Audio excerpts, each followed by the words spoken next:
복이 있는 사람은 악인의 길을 쫓지 않으며 오직 여호와의 율법을 주야로 묵상하는도다.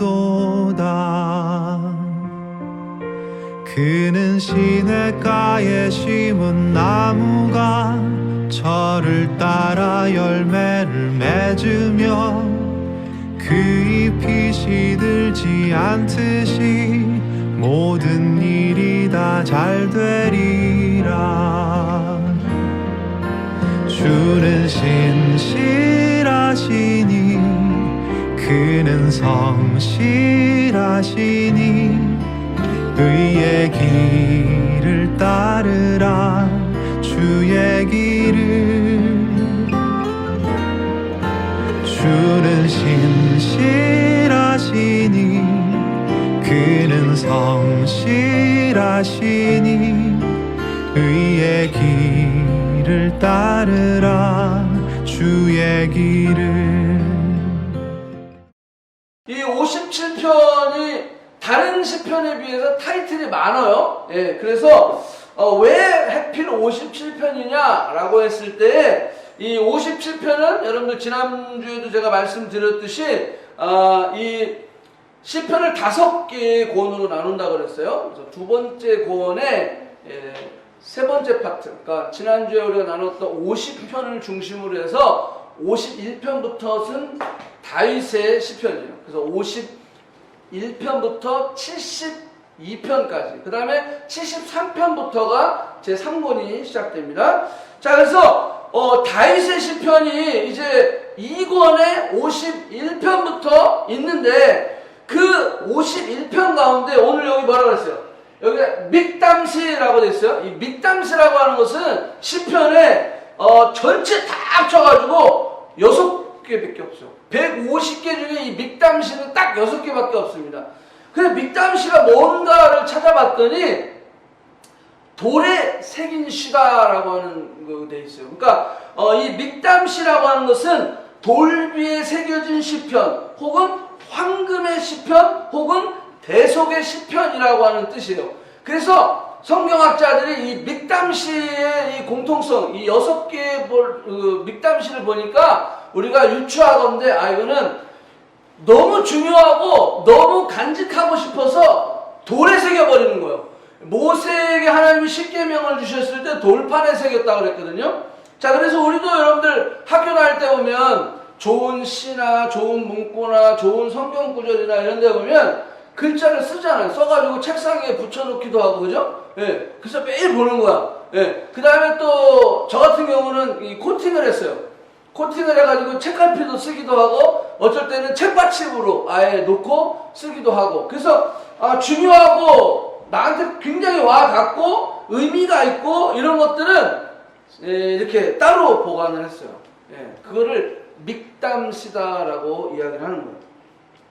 자, 그래서 이 믹담시가 제가 다 찾아봤어요. 찾아봤더니 시편 1권 앞부분에 16편이 믹담시예요. 그 다음에 나머지 5편은 전부 지금 2권에 지금 다윗의 시 안에 다 들어와 있어요. 그러니까 3권, 4권, 5권에도 없어요.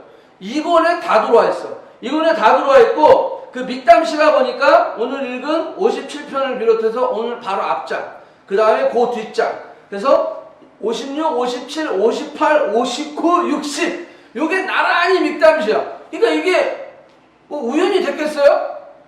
시편의 최종 편집자들이 의도적으로 거다가 믹담시를 집어넣은 거죠. 자, 그 중에 57편은 오늘 우리에게 굉장히 많이 도전이 되는 시입니다. 그래서 57편을 정하게 된 거예요. 자, 두 번째 여기 보니까 뭐라고 되어 있어요? 알 다스하세에 맞춘 노래다라는 거예요. 이 알 다스하시라는 것은 음악 악보를 보면 여러분들 음악 악보에 보면 이제 알레그레, 모제라또 뭐 이런 음악을 어떻게 표현할 건지 그 있거든요. 뭐 빠르게, 조금 빠르게, 아니면 뭐 이렇게 뭐 느리게 뭐 이런 표현들이 있어요. 그러니까 이 시편을 읽을 때 어떠한 운율로 읽어야 된다는 그 뜻이 이 알 다스헷이라는 뜻이에요. 근데 알 다스헷은 어떤 뜻이냐면 do not destroy라는 뜻이에요.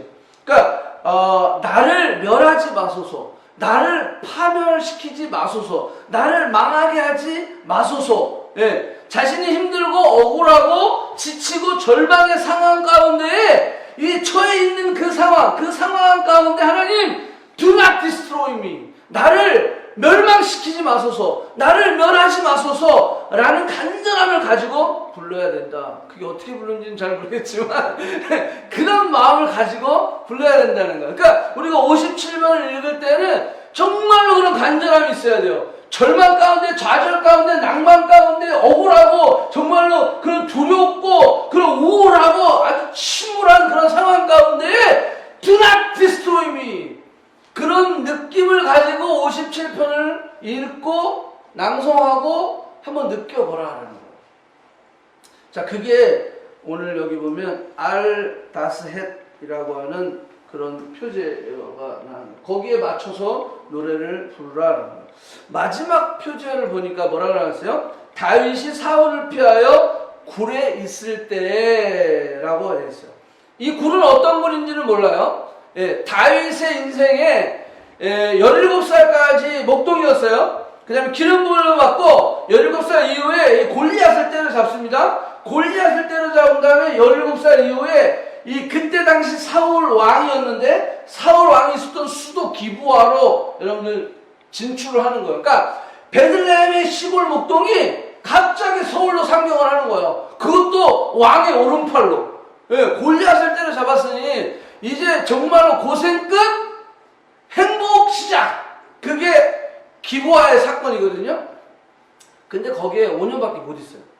5년밖에 못 있고 23살 정도에 이제 사울왕의 시기를 받아요. 사울왕의 시기를 받아가지고 사울이 다윗이 뭐 너무 승승장구하고 전쟁에 나가면 다 이기니까 사람들이 막 노래를 불렀잖아요. 그게 무슨 노래예요? 사울은 천천히요, 다윗은 만만히로다. 이런 노래를 했어요. 그러니까 사울이 위기감을 느낀 거야. 그래가지고 다윗을 죽여버려야 되겠다. 그래가지고 23살에 다윗을 죽여버리려고 그래가지고 도망을 가요. 그게 사무엘상 20장이에요.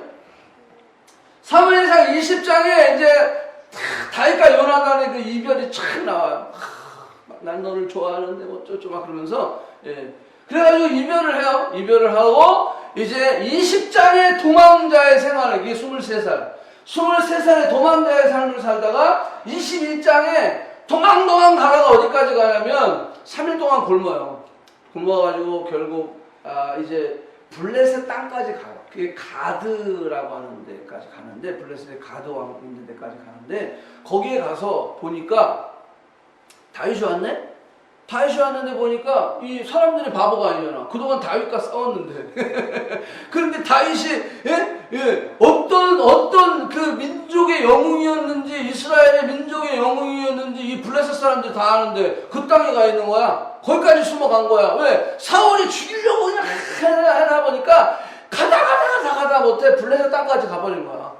그러니까는 이 사람들이 아니 저 다윗이 말이야, 그 이스라엘의 민족의 영웅인데 사울은 천천히 다윗은 만만히 했던 사람인데 이거 여기 있으면 안 됩니다. 저게 어떻게 뒤집어질지 모릅니다. 막 이러니까 다윗이 또 그 가드왕을 두려워했네. 두려워가 어떻게 돼요? 그 21장 보시면 뭐라고 나오냐면 미친 척을 했다 그랬어요. 다윗이. 그가 두려워하여 미친 척을 한 거야. 그래가지고요 문짝을 막 긁고 거기다 막 글씨를 쓰고 그 다음에 거기에 보면 침을 막 질질 흘렸다고 그랬어요. 그래갖고 미친 척을 한 거예요. 얼마나 두려웠으면 다윗이 미친 척까지 했겠을까요? 여기 23살들 있죠. 저는 말씀을 준비하면서 진짜 비참하겠다. 진짜 억울했겠다. 왜 다윗이 반역을 했습니까? 다윗이 무슨 사울왕에 무슨 왕관을 훔쳤습니까? 아니면 사울왕을 위협이나 했습니까? 다윗이 하면 아무것도 없어요. 그는 그냥 열심히 그 나라를 위하여 사울왕을 막 정신이 혼미해지면 막 하프를 켜가지고 막 사울왕의 그 악신을 쫓아내주고 얼마나 열심히 했어요. 그리고 사울왕의 사위가 됐거든요.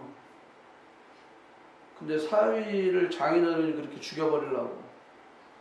그래가지고 거기까지 블레셋까지 가가지고 미친 척더라고. 그리고 도망가요. 도망가서 22장에 가서 아둘람 구리라는 데를 갑니다. 아둘람 굴에 가요. 거기서 굴이 하나 나오고 또 하나의 굴이 나오는데 그 굴이 어디냐면 24장에서 엔디게 광야에 굴이 나옵니다. 네, 여러분들 그래서 이 지금 57편은 어느 굴인지는 I don't know. 어떤 목사님은 뭐 아둘람 굴이라고 얘기고 어떤 목사님은 엔디게 광야의 굴이라고. 제가 다 찾아봐도 다 달라요. 그래서 저는 얘기하지 않겠어요. 그냥 굴이니까 어느 굴이든 I don't know. 그렇지만 어쨌거나 광야를 전전하면서 몇 년 동안 23살부터 30살까지 7년 동안을 광야에서 방황한다고 하면 도망을 하는 거예요. 도망을 하는 거예요. 그런 절망적인 상황 가운데 그는 57편을 기록하게 된 것입니다.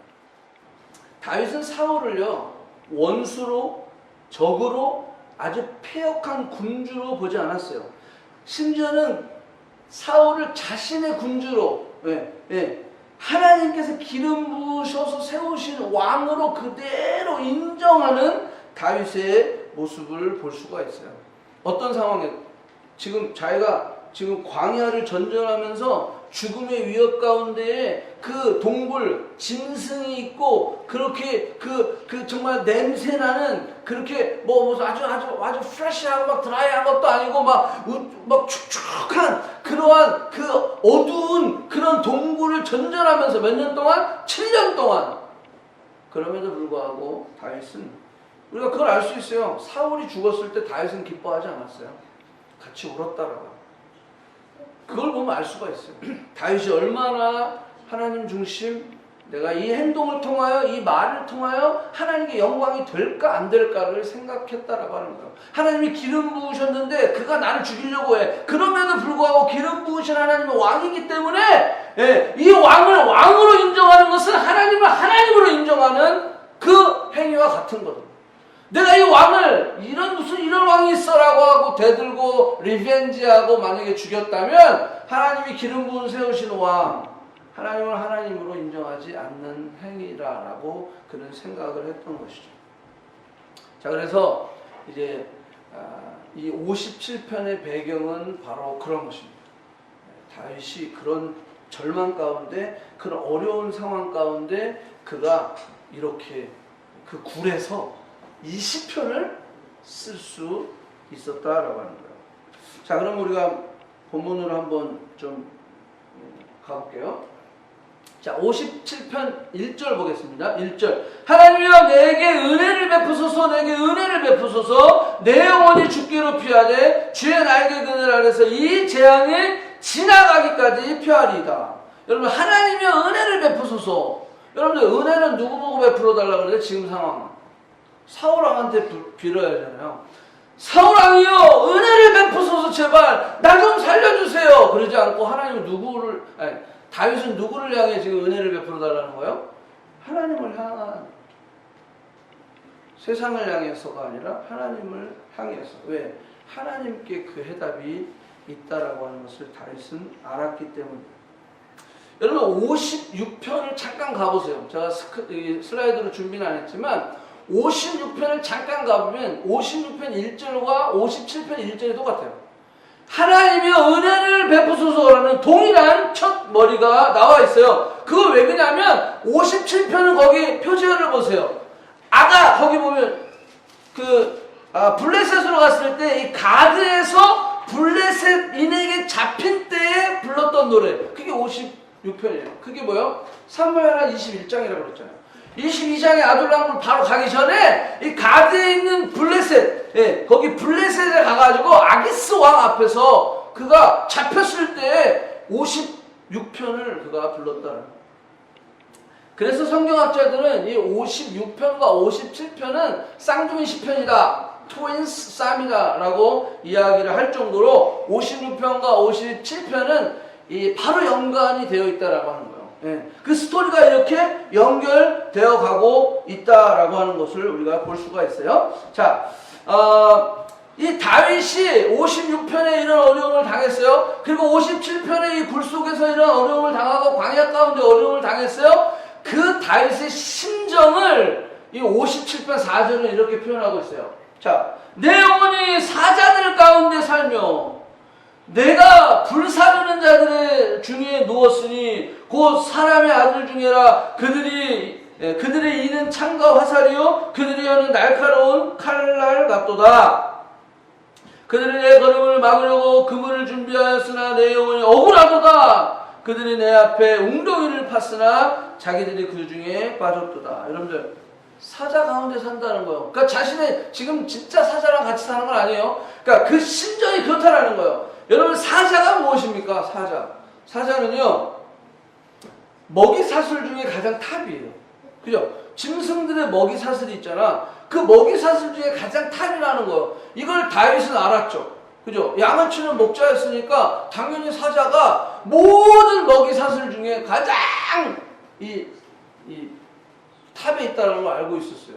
그러니까 내가 지금 사는 이 모습이, 이 상황이 사자들 가운데 지금 살고 있는 것 같은 그런 심정이다라고 하는 거예요. 예. 맹수들 중에, 예. 내가 아주 구약에서는 이 극형을 처할 때 아주 심한 벌을 내릴 때죠. 그 극형을 처할 때 사자굴 속에 집어넣는 거예요.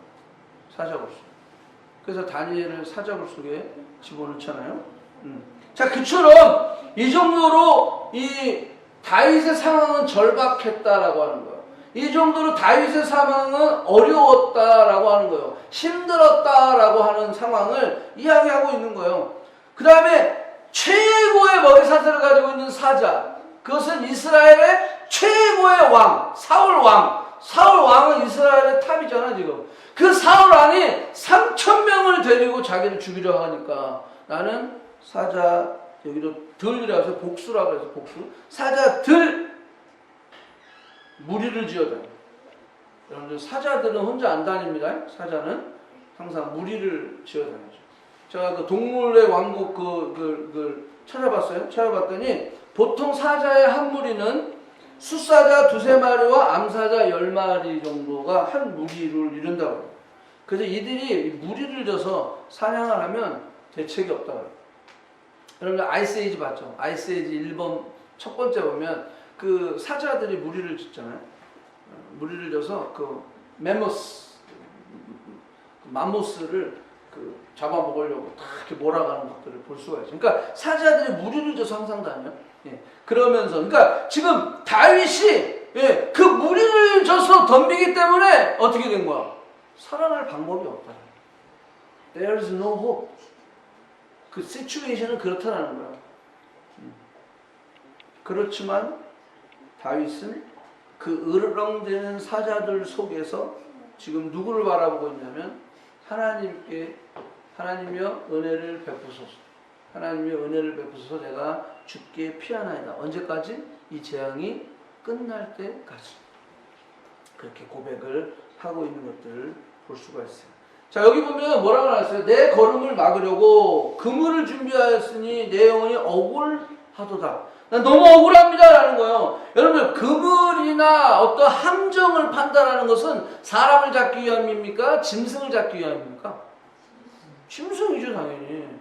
그리고 그물이나 함정을 파는 건 짐승을 잡기 위한 거예요. 그러니까 그 말은 뭐예요? 여기 지금 이 6절의 말은요, 나를 사람 취급을 하지 않는다는 거예요.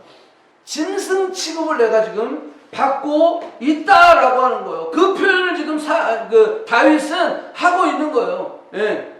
그게 얼마나 기가 막히는 거예요. 그냥 여기 뭐래? 억울하다라는 거예요. 너무 억울합니다, 하나님. 예. 그러니까 이 억울함을, 예, 그 원수들에게 퍼붓는 게 아니라 하나님 억울합니다라고 하면서 그 억울함을 하나님께 가지고 나아간다라는 거예요. 여러분들, 이게 우리가 또 57편 그리고 다윗에게서 배울 수 있는 점이다. 내 영혼이 죽기로 피하나이다. 아주 여기 중요한 사실이 그거예요. 바로 다윗이 그렇게 처량하고 서글프고 억울하고 괴롭고 힘든 시절을 보내면서 다윗은 절대적으로 하나님을 신뢰하고 있다는 거예요. 우리가 많이 그러잖아. 왜 내가 이런 상황이 있어? 하나님이 계신 거야 도대체? 응? 하나님이 살아있다면 도대체 이런 일이 우리 집안에 내게 있을 수 있어? 라고 우리는 이야기하죠. 근데 이 다윗은 안 그러잖아요. 그런 절망 가운데, 억울함 가운데, 고난 가운데, 힘든 상황 가운데 그가 1절부터 무슨 고백을 하냐면 하나님이여 내게 은혜를 베푸소서, 내게 은혜를 베푸소서, 내가 주의 나에게 그 날에 피하나이다. 언제까지? 이 고난과 이 상황이 끝날 때까지. 그 말은 뭐예요? 내가 절대적으로 하나님만 의지하겠다는 거예요. 아멘? 여러분, 우리에게 그런 고백이 있어야 돼요. 여러분, 우리가 절대적으로 내가 그분을, 하나님을 의지하겠습니다. 예. 다윗은 어떤 상황 가운데서도, 어떤 인생의 계절 가운데서도 다윗은 하나님을 찬양할 수 있었다라고 하는 거예요. 자, 2절을 볼게요. 자, 2절을 보면 내가 지존하신 하나님께 부르짖음이요 곧 나를 위하여 모든 것을 이루신 하나님께로다. 예, 그러면서 뭐래요? 나를 구원하실지라. 그리고 뭐라고 했어요? 3절에 하나님이 그의 인자와 진리를 뭐한다? 보내주신다라는 거. 인자와 진리를 보내주신다라고 지금 시편 기자는 표현하고 있는 거예요. 자, 하나님을 신뢰하고 하나님을 의지하며 하나님만을 우리가 하나님으로 인정하고 예배할 때 우리의 삶 속에는 그 하나님을 전심으로 향하는 그 모습을 통하여 하나님은 두 변호사를 보내주시는데 그게 여기 보니까 인자와 진리다라고 하는 거예요. 자, 제가 이거 조금 설명을 할게요. 자, 여기서 인자는 하나님의 성품을 얘기합니다. 예, 그 다음에 진실, 이 진리는 하나님의 액션, 파워, 행하심을 뜻하는 거예요. 예, 다윗은 지금 하나님의 인자심을 구하는, 그러니까 하나님 나를 도와주세요. 하나님이 반드시 하나님의 일을 이루어 주실 줄로 믿습니다라고 했을 때 그 믿음으로 하나님 앞에 그 절망 가운데 나올 때 하나님은 두 변호사를 보내주시는데 하나는 인자와 하나는 진리다라는 거예요. 그 인자는 뭐냐면 unfailing love, 절대적으로 하나님이 품어주시고 우리를 위로하시고 격려하시고 날개 아래 품는다라는 것은 우리에게 평강을 주신다라는 거예요. 예. 여러분, 환경은 안 바뀌었어요.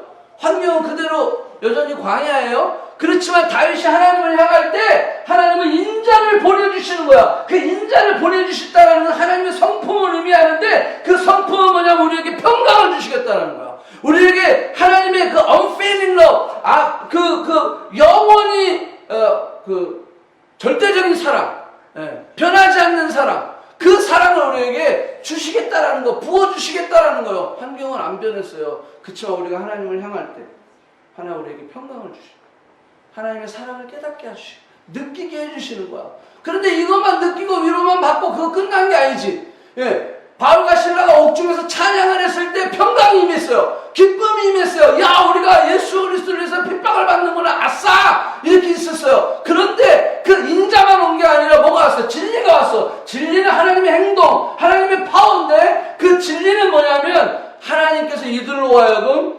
감옥에서 나오게 해주시는 거예요. 아멘? 그러니까 여기 다윗을 보세요. 다윗이 광야에서 그냥 평생에 있는 게 아니에요. 하나님께서 두 변호사를 보내주시는데 하나는 하나님의 인자하심을 통해서 그의 마음을 다스리시는 거야. 그의 마음을 다스려서 평강을 주시는 거야. 예, 그래서 그 절망 가운데 안절부절하고 막 그냥 막 이렇게 막 내 좌충우돌하고 막 이렇게 헤매는 것이 아니라, 예, 우리가 요동치는 것이 아니라 우리에게 평강을 주셔서 우리가 하나님을 바라보게 할 때 그 다음에 하나님은 진리를 보내주시는 거야. 진리를 보내주셔서 우리로 하여금 의의 길로 뭐한다? 우리를 인도하시는 거예요. 아멘? 진리 가운데로 우리를 인도해 주시는 거예요. 여기 진리를 보내주신다는 것은 그 진리로 하나님의 그 길을 인도해 주신다라고 하는 거예요. 다윗은 그것을 고백하고 있다는 거예요. 하나님이 나를 인자와 진리를 보내주셔서 하나님이 나를 위로하시고 나를 하나님이 세우시고 그 마음을 경고케 하시고 진리로 우리를 인도해 주신다는 거예요. 우리를 의의 길로, 자신을 위하여 우리를 의의 길로 인도하시는 그 하나님을 그는 고백하고 있다라고 하는 거예요. 자, 5절을 가보면 그렇게 하나님이 우리를 인자와 진리로 인도하시니까 그는 그런 어려운 상황 가운데서도 5절의 고백을 할 수 있는 거예요. 하나님이여 주는 하늘 위에 높이 들리시며 주의 영광은 온 세계 위에 높아지기를 원하나이다. 미쳤잖아요. 그죠? 그런 상황 가운데 이런 노래가 나옵니까? 미친 거죠. 우리가 미쳐도 잘 미쳐야 돼요. 예수께 미치면 이러한 찬양이 나올 수 있는 거예요. 그 절망 가운데, 그 고난 가운데, 그 어려움 가운데 가장 깜깜한 칠흑 같은 그 인생의 그 어둠의 계절 가운데 우리는 하나님을 찬양할 수 있는 5절의 반응과 그거예요. 자, 그래서 이제 정리를 하면 봐요. 그 상황이 있어요. 그 상황 가운데 다윗은 하나님의 인자하심을 구합니다. 여호와여 내게 은혜를 베푸소서. 은혜를 베푸소서. 그리고 하나님께 피하는 자가 되는 거예요.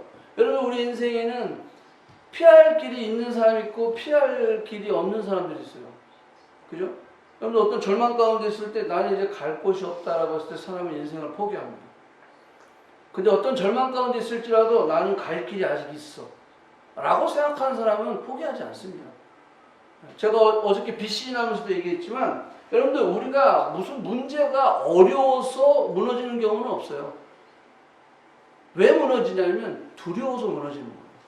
네, 두려워서. 문제가 어려워서 무너지는 게 아니에요. 두렵기 때문에 무너지는 거거든요. 두렵기 때문에 아무것도 할 수 없는 거예요. 어떤 사람에게는 요만한 게 두려운 건데 어떤 사람은 이만해도 안 두려워하는 사람이 있거든요. 네.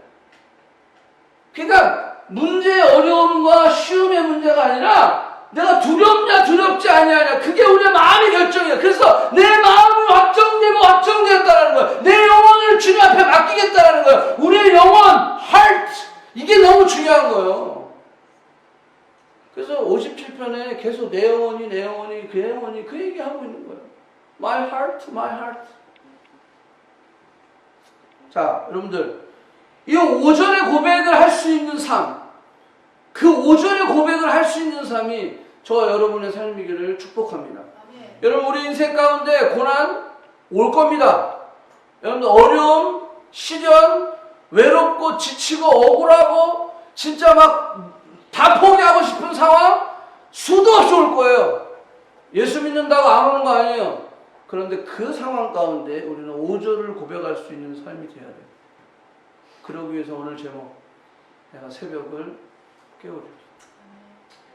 그게 돼야 돼요. 자, 그러기 위해서 이제 결론입니다. 자, 결론. 우리가 다윗처럼 이런 고백을 하기 위해서 첫 번째 우리가 해야 될 것이 바로 우리의 마음을 정해야 돼. 내 마음을 정해야 돼. 이거는 your choice. 내가 무엇을 결정하느냐. 내가 기뻐하기로 결정하고 내가 감사하기로 결정하고 여러분들 항상 기뻐하라. 이게 가능합니까? 미쳤지? 미친 사람은 가능해요. 계속 웃고 다니니까. 근데 맨정신으로 이게 어렵잖아요. 자, 그렇기 때문에 여러분들 이 항상 기뻐하라, 쉬지 말고 기도하라, 범사에 감사하라. 이는 그리스도 예수 안에서 너희를 향한 하나님의 뜻이다. 이거는 내가 결정하는 거예요. 네. 내가 선포하는 거예요. 하나님 내가 그럼에도 불구하고 감사하기로 선포합니다. 그럼에도 불구하고 내가 원수를 안 갚고 하나님의 은혜를 구합니다. 하나님의 날개 아래 내가 피하기를 원합니다. 네? 우리가 이거는 결단하는 거예요. 결단하는 거예요. 선포하며 나아가야 된다는 거예요. 네.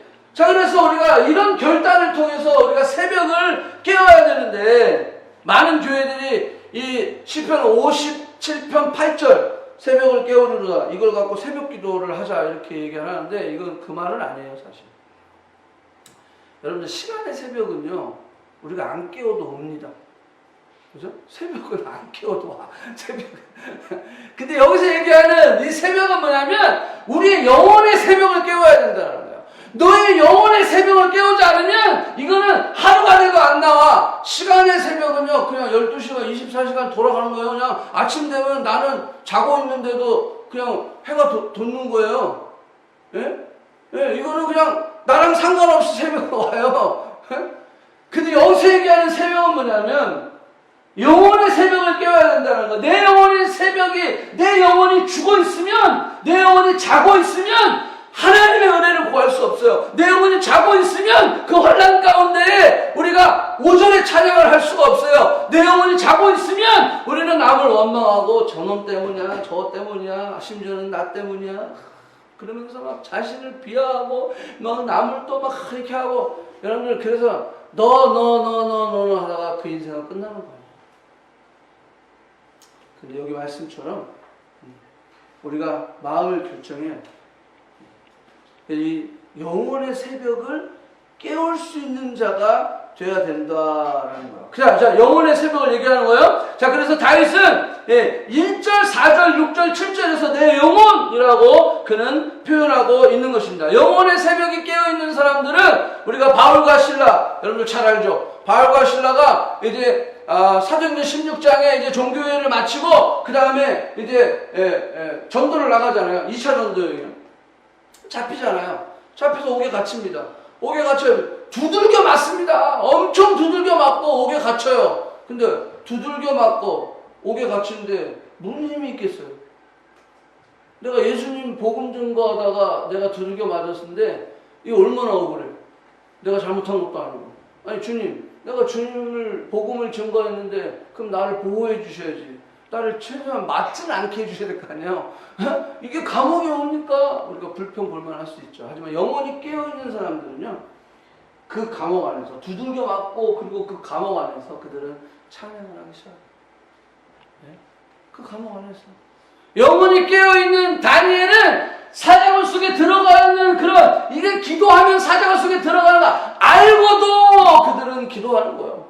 풀문불 가운데 들어가는 걸 알고도 그들은 금신상에게 절하지 않는 거예요.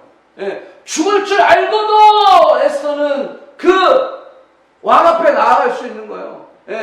내가 절망 가운데 어떤 어려운 가운데 있을지라도 요셉은 형의 배신에 의해서 애국으로 팔려가는 한이 있어도 그는 영원히 깨어있기 때문에 그는 그 상황 가운데서도 하나님을 생각할 수 있었던 거예요. 여러분 영혼이 깨어있어야 됩니다. 그래서 교회 오빠 여러분들 영화 보셨죠? 영화 보셨어요. 마지막 그 교회 오빠 이관희 집사님이 죽는 그 순간 가운데서도 몰핀을 맞지 않아요. 그 몰핀을 안 맞으면 너무 고통스러운 거야. 그런데 안 맞겠다는 거야. 왜? 몰핀을 맞으면 정신이 혼미해진대요. 그러면 하나님을 생각할 수 없다는 거야. 그러니까 고통을 차라리 겪으면서 내 영혼이 맑아가지고 하나님을 생각하고 싶다는 거예요. 영혼이 깨어있어야 돼요. 그 육체는 죽어갔어요. 그래서 이관희 집사님이 결국은 그 죽음을 맞이했지만 그럼에도 불구하고 그 인생 가운데 그 영혼이 깨어있었기 때문에 그는 마지막 순간에도 하나님을 바라볼 수 있었다라는 거예요. 스데반 집사님은 돌을 맞아 죽으면서 그 영혼이 깨어있었기 때문에 그는 하나님을 바라보고 있어요. 우편에 앉아 계신 예수 그리스도를 바라보고 있어요. 예수님이 나를 위해서 일어나신 것을 바라볼 수 있었다라는 거예요. 그러면서 그는 돌을 맞으면서 뭐라, 주여 저들이 하는 일을 알지 못합니다. 저들을 용서해 주세요. 이 미쳤잖아요. 나한테 지금 돌 맞아서 죽이는 사람을 향해서 어떻게 그렇게 이야기할 수 있겠어요? 영혼이 살아있으면 그게 가능하더라. 그래서 다윗이 그 고백을 하는 거예요. 내가 새벽을 깨우리로다. 나의 이 영혼의 새벽을 깨우겠다라고 하는 거예요. 영혼의 새벽을 깨우겠다라는 거예요. 그래서 내 마음에 확정해야 되는 거예요. 확정하는 거예요. 내 마음에 확정. 그래, 내가 여기서 그냥 눌러있는 게 아니야. 내가 여기서 주저앉아 있는 게 아니야. 내가 여기에 갇혀있는 것이 아니야. 내가 여기서 무너지는 것이 아니야. 주님, 내가 새벽을 깨워준다. 내 영혼을 깨워서 내 마음이 확정되어서 누구에게로? 주께로 갑니다. 아멘? 여러분들 우리가 엎어져도 주님 앞에 엎어지자고 내가 늘 얘기하잖아요. 뒤로 자빠지지 마세요. 앞으로 엎어지세요. 주님께로 나가는 거야. 내가 폭삭망해도 주님께로 나가는 자가 복이 있는 거예요. 왜? 거기에 답이 있으니까. 내 마음을 정해서, 뜻을 정해서 주님 앞으로 엎어지는 거예요. 이게 다윗이야. 다윗이 주님 앞으로 엎어져서. 여러분, right focus가 있고 wrong focus가 있어요. 우리가 인생을 살아가면서 여러분 어떤 절망의 순간, 어려움의 순간이 왔을 때 우리는 right focus를 해야 되는 거예요. 누구를 바라보느냐, 거기에 따라 우리의 인생이 달라지는 거예요. 여러분들 포커스한 그 포커스가 여러분들을 만들어내는 거예요. 내가 문제를 바라보고 문제에 포커스하면 거기에서 헤어나오지를 못하는 거예요. 근데 그 문제보다 크신 하나님을 바라보고 우리가 그분에게 포커스할 때 우리는 희망을 볼 수 있는 거예요. 절망 가운데 희망을 볼 수가 있는 거예요. 좌절하고 낭망할 수밖에 없는 그 가운데 야 위기가 기회다라고 우리는 이야기할 수 있는 거예요. 그러니까 크리스천들은 미친 것들이죠. 우리는 미친 거예요. 왜? 이 세상의 이론으로 살지 않으니까. 예. 하나님이 주시는 진리 가운데 우리가 사니까. 예. 그러니까 그냥 없어도 퍼줄 수 있는 거예요. 없어도 나눠줄 수 있는 거예요. 내가 당했는데 도리어 용서해 줄 수 있는 거예요. 예. 그죠? 내가 피해자인데 가해자를 용서해 줄 수 있는 거예요. 이게 크리스천의 라이프예요. 이게 지금 57편에 다윗이 우리를 향해서 고백하고 있는 거예요. 라이프 포커스하라는 거예요. 내가 지금 무엇을 향해 네가 포커스하고 있느냐. 여러분들은 지금 뭘 포커스하고 있습니까? 문제입니까? 상황입니까? 내 현실입니까? 여러분 문제와 상황과 현실과 내 감정을 초월해서 이 모든 것 변하지 아니하고 스테이블하신 언스테이블한 것에 포커스하지 말고 스테이블한 그 하나님께 포커스를 할 때 우리 인생은 흔들리지 않는 거예요. 우리가 라이프 포커스를 할 수 있는 저와 여러분이 되기를 축복을 합니다. 본질을 보라는 거예요. 예. 그 비본질적인 거 보면서 계속 거기에 그냥 놀아나지 말고 예. 나의 도움이 어디서 올고 나의 도움은 천지를 지으신 여호와께로 오는 거다라는 거. 다른 데서 오지 않는다라고 하는 거예요. 여기 확정했다라는 말은 무슨 말입니까? 영어로 보면 여기 원어로 보면 고정시켰다라는 거예요. stand fast. 아주 stand firm. stand fast라는 표현이다. stand firm 했다. 거기다 말뚝을 박았다라는 거예요. 내 영혼이 확정했다. 내 영혼이 말뚝을 박아버렸습니다. 뭐 하기로? 내가 죽기로 나아가기로. 아멘? 내가 주의 날개 아래 피하기로 내가 확정을 했습니다. 예. 다른 것 바라보지 않고 내가 죽기로 나아가. 아까도 얘기했지만 우리 인생 가운데 피할 곳이 있는 사람이 있고 피할 곳이 없는 사람이 있어요. 저는 저와 여러분이 피할 곳이 있다고 생각해요. 우리의 피할 곳이 있다라는 거예요. 여러분들 많은 우리 젊은이들이 그렇잖아요. 하나님을 제대로 못 만났으니까 얘들이 피할 곳을 못 찾는 거야. 그 상황이 딱 벌어지면 어떻게 할 줄을 모르는 거야. 그러니까 그 상황이 우리가 봤을 때는 그렇게까지 할 상황인가? 그렇게까지 자신을 포기할 정도로 그걸 자살까지 가져가야 될 상황인가? 할 정도로 그렇게 자신을 던져버리잖아요. 피할 곳이 없기 때문에 그래요. 여러분 우리는요 우리 자신뿐만이 아니라 우리 주변에 있는 사람들에게 얘들아 피할 곳이 있단다.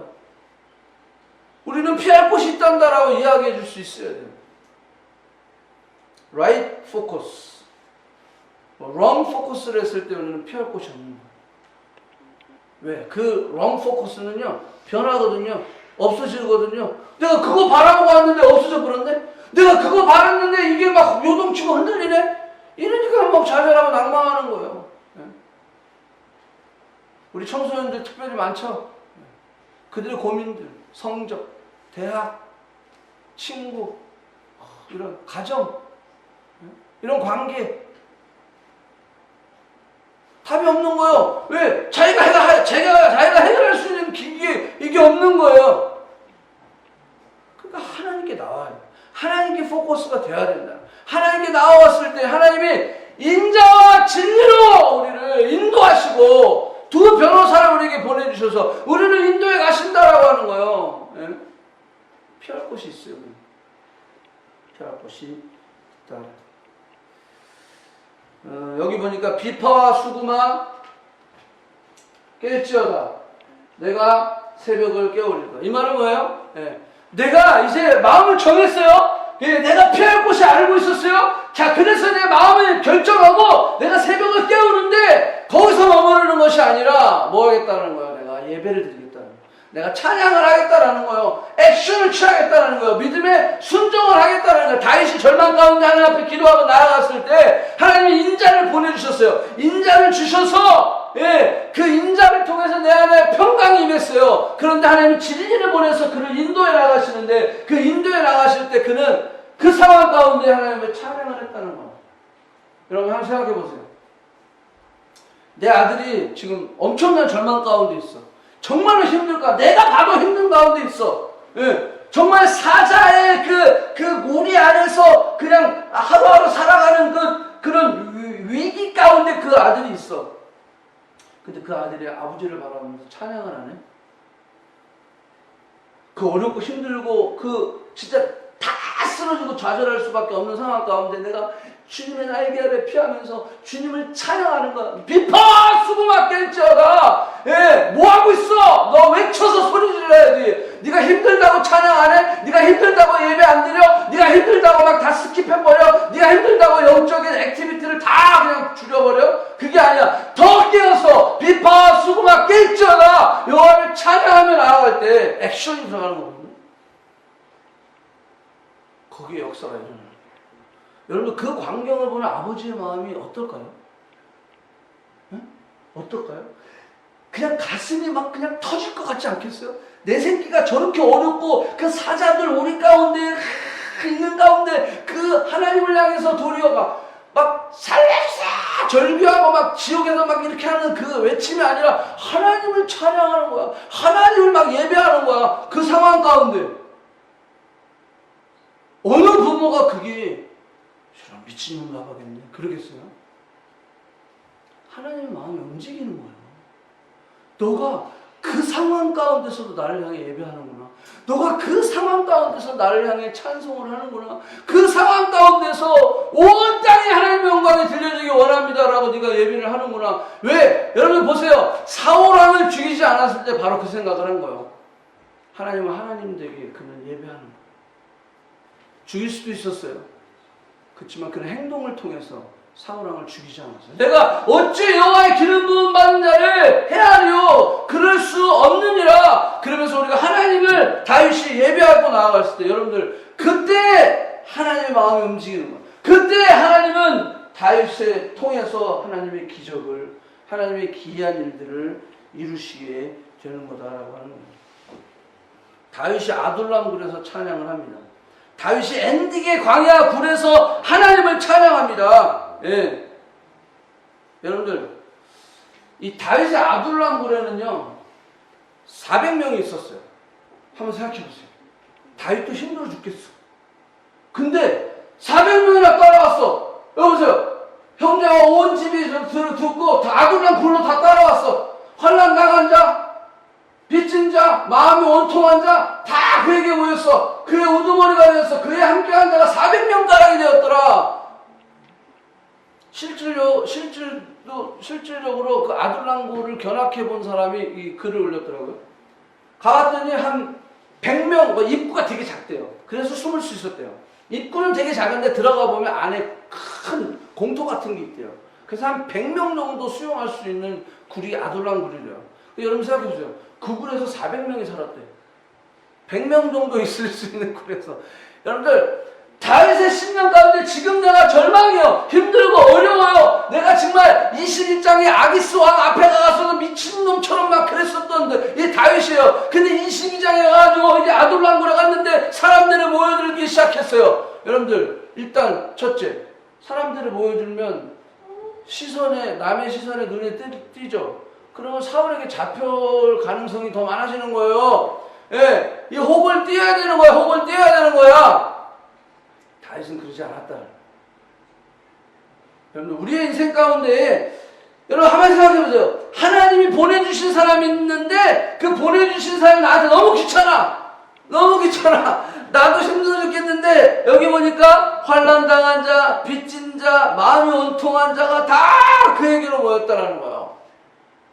제발 좀 가라. 나도 힘들어 죽겠어. 나도 지금 지쳤어. 좀 가. 우리가 그럴 때 있잖아요. 그죠? 근데 다윗은 그러지 않았다는 거예요. 다 품어 끌어안았더라. 저도 참 그렇게 살고 싶어요. 그냥 하늘나라 가서 쉬면 되잖아.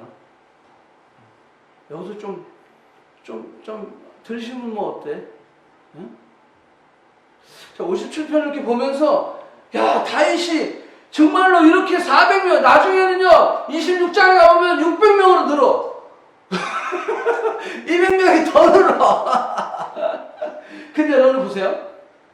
다윗이 내 영혼을 깨우고 비파와 수고가 뗄지어다 하나님을 찬양하고 사울왕을 해치지 아니하고 하나님을 경외하고 그러한 모습을 누가 봤을까요? 400명이 봤을 거 아니에요. 600명이 봤을 거 아니에요. 자, 그런데 멋있는 것은 26장에 600명이 됐어요. 그 600명이 다윗이 찬양하는 모습을 봤어. 그 600명이 다윗의 시편을 봤어. 다윗의 진정한 삶을 봤어. 그 600명이 변하기 시작하는 거예요. 그래서 여러분들 보세요. 31장에 사울왕이 죽고 사무엘 하가 시작됐을 때 사무엘 하에 이제 헤브론의 왕이 돼요, 다윗이.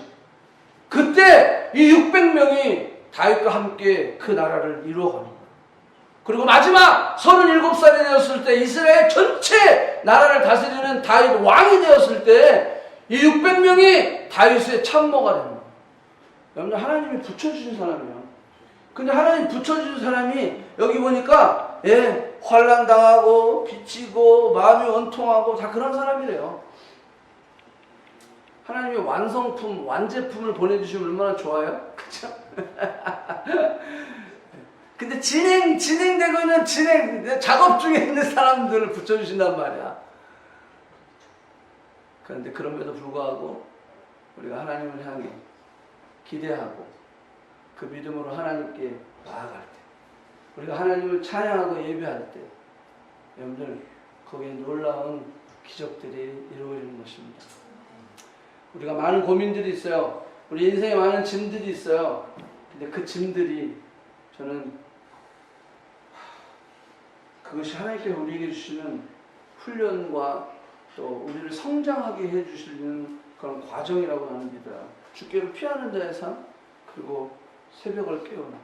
그래서 내 마음에 확정을 해서, 그래서 정말로 하나님을 향해 도리어 찬양하며 예배하며 그렇게 나아가는 삶. 전 그러한 삶이 우리의 모든 삶 속에 그런 결단과 그런 모습들이 있기를 부탁을 드립니다.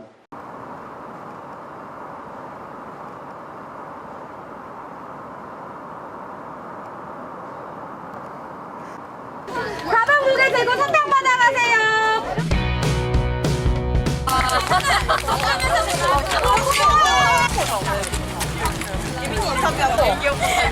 (7.8kg) 6.1kg.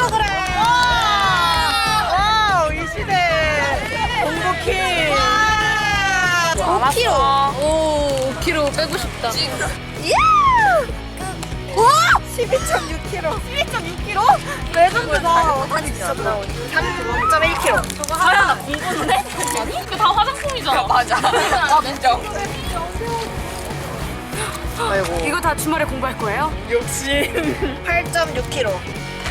진짜? 내가 맨날 이거 들고 다닌 거야? 진짜 8.6kg야? 난 3kg인 줄 알았어. 8.6kg. 야, 제일 최고가 몇 킬로야? 15.5. 제, 지은이 형. 얘 최고 기록. 15.5. 몇 킬로 나왔어요? 5.2kg요. 4.1이요. 몇 킬로였지? 12.6. 와! 8kg? 최고 기록이 15.5kg. 와! 그런데 가방 안 무거워요? 아, 전 무거운데요? 무거워요. 무거워요. 아, 무겁죠. 완전 무거워요. 허리 아파요. 제가 어깨가 약한 편인데 엄청 무겁죠. 무거워요! 무거워요.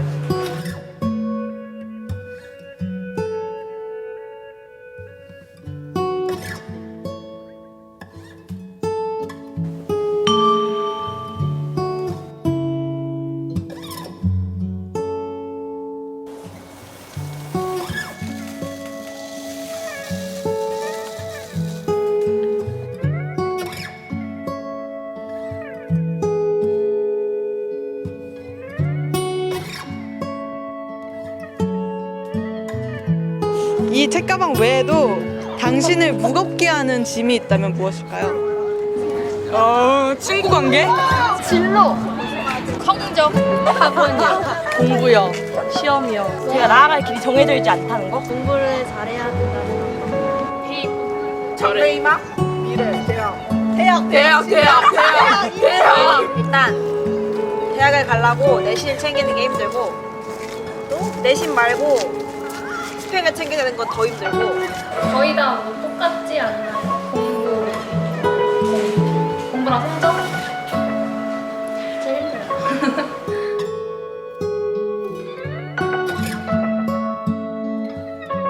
그 책가방 외에도 당신을 무겁게 하는 짐 같은 게 있다면?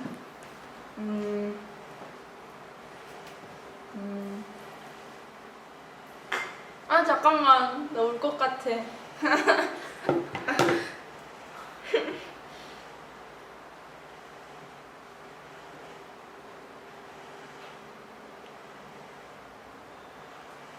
왜 울지 마.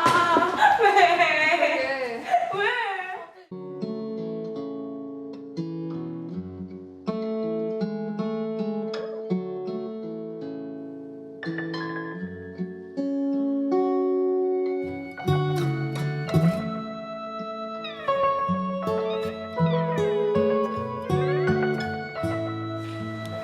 당신을 힘들게 하는 짐은 무엇인가요?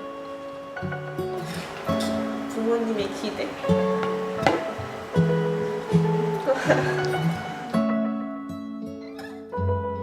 그럼에도 불구하고 오늘 하루를 또 살아왔잖아요. 이렇게 하루를 버틸 수 있는 그런 이유? 그럴 수 있었던 이유? 꼭 이루려고 그냥 버티는 것 같아요. 그러면 나중에 편해지지 않을까요? 대학교 가려고요. 사랑하는 친구들 덕분에 하루를 보낼 수 있었습니다. 오늘이 금요일이기 때문이죠. 사랑하는 엑소 오프. 취미생활이요. 덕질 is my life. 저는 학교 친구들 때문에 그냥 고등학교를 잘 마무리하고자 하는 그런 욕망? 맛있는 저녁. 집에 가면은 가족들이 다 있고 가족들끼리 같이 모여서 밥 먹고 그냥 끝나는 거 하루를 끝내는 거에 대한 보람차? 나중에 제가 되고 싶은 사람을 위해서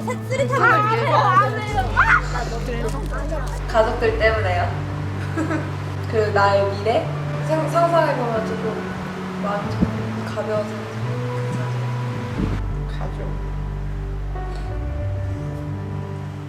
가족 있어서? 감사합니다.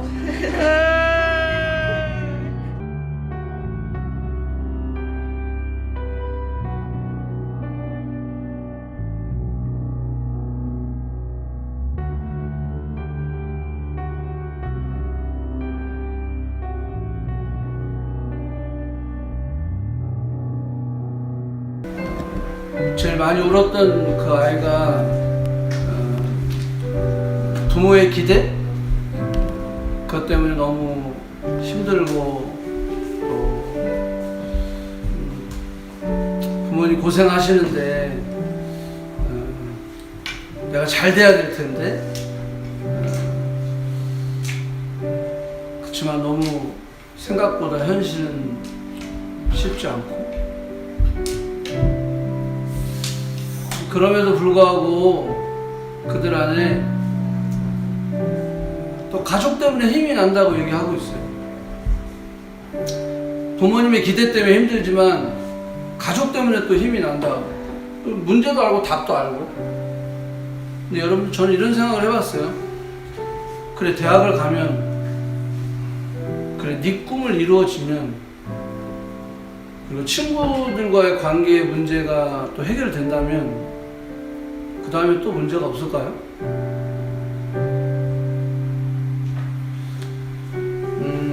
쟤들은 지금 고3이기 때문에 그런 얘기를 하는 거겠죠? 여러분들 대학을 다니고 있는 사람들, 대학을 나온 사람들, 직장생활 하고 있는 사람들, 이미 가족을 이룬 사람들, 또 다른 짐들이 있죠. 그리고 또 다른 스트레스와 고민들, 그리고 또 보이지 않는 눈물들이 있을 겁니다. 그런데 한 가지 제가 목회하면서 저에게 꿈이 있다면 이런 아이들한테 피할 곳이 있다는 걸 알려주고 싶어요. 너희들이 가지고 있는 그런 절망 가운데 변하지 않고 영원하신 그 하나님께 피해라. 이 환난이 끝날 때까지 피해라. 다른 것으로 해결이 되지 않는다라는 거예요. 좋은 대학 가도 해결 안 됩니다. 좋은 직장 가도 해결이 안 돼요. 좋은 사람 만나서 결혼해도 해결 안 돼요. 우리는 늘 잘못된 포커스를 하고 있어요. right 포커스를 해야 돼요. 정말 우리가 하나님께 포커스 할 때 하나님은 우리에게 인자와 진리로 변호사를 보내주시고 우리의 마음을 확정하고 확정해서 정말 내 영혼을 깨우고 그래서 하나님 정말 내가 주님 이와 같은데 주님을 예배하며 찬양하기 원합니다. 주님만이 나의 모든 문제의 해답이심을 나는 믿습니다. 여러분들 문제보다 그 꿈이 크면 문제를 이길 수 있어요. 근데 문제보다 그 꿈이 작아 그러면 포기하는 거예요. 그런데 여러분들이 가지고 있는 그 문제보다 크신 그 하나님을 바라볼 때 우리는 그 문제가 아닌 거예요.